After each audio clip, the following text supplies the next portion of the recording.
একটা হাদিসে আসছে, কেউ যদি কোনো স্থানে অবতরণ করে, ধরেন আপনি এখানে বসে আছেন বা বাসায় গেলেন বা যে কোনো জায়গায় গেলেন এবং নেমেই বললেন বা ওখানে থাকতে থাকতে বললেন যে আউযু বিকালিমাতিল্লাহি তাম্মাতি মিন শাররি মা খালাক।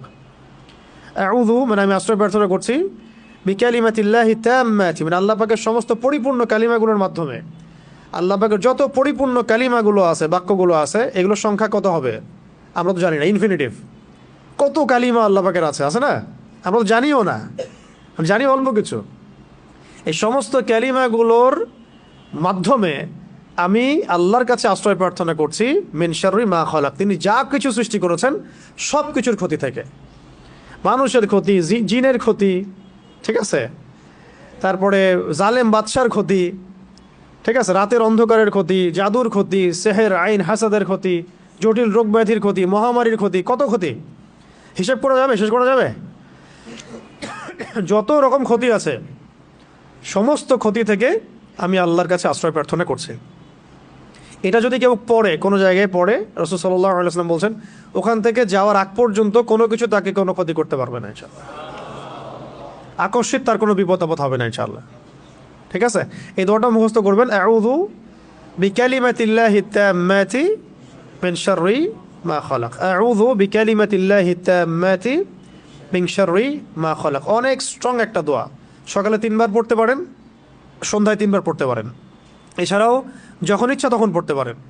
অনেকে বাচ্চাদের ব্যাপারে আমাদের কাছে বলেন দোয়া করেন হুজুর, ঝাড়ফুঁক দেন, ঠিক আছে, আপনি নিজেই করবেন। আউযু বিকালিমাতিল্লাহি তাম্মাতি না বলে বলবেন উঈযুকা। যদি আপনার একটা ছেলে হয় তাহলে বলবেন উঈযুকা, যদি একটা মেয়ে হয় তাহলে বলবেন উঈযুকি, আর যদি একটা ছেলে একটা মেয়ে হয় বলবেন উঈযুকুমা, আর যদি অনেকগুলো বাচ্চাকে একসাথে ঝাড়ফুঁক করতে চান বলবেন উঈযুকুম। 4টা ক্ষেত্র বললাম, ঠিক আছে। একটা ছেলে হলে কি বলবেন উঈযুকা বিকালিমাতিল্লাহি তাম্মাতি মিন শাররি মা খালাক, দিয়ে ফু দিয়ে দিবেন। একটা মেয়ে আছে আপনার, একজন মেয়ে আসছে, বলবেন উঈযুকি বিকালিমাতিল্লাহি তাম্মাতি মিন শাররি মা খালাক। একটা ছেলে একটা মেয়ে বসে আছে আপনার, বলুন উঈযুকুমা বিকালিমাতিল্লাহি তাম্মাতি মিন শাররি মা খালাক, ফু দিয়ে দিবেন।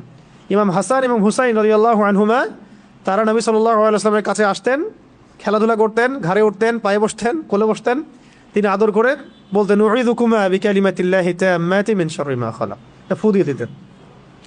এগুলো মাসনুন তরিকা, এগুলো করলে বাচ্চা দেখবেন যে ভালো আছে, সুস্থ আছে, ভালো আছে, নিরাপদে আছে, আল্লাহ পাক ফেরেশতা দিয়ে হেফাজত করাবেন ইনশাআল্লাহ। ঠিক আছে, এখন এটা একটা, আরো দোয়া আছে, অনেক দোয়া আছে, ওইগুলো এক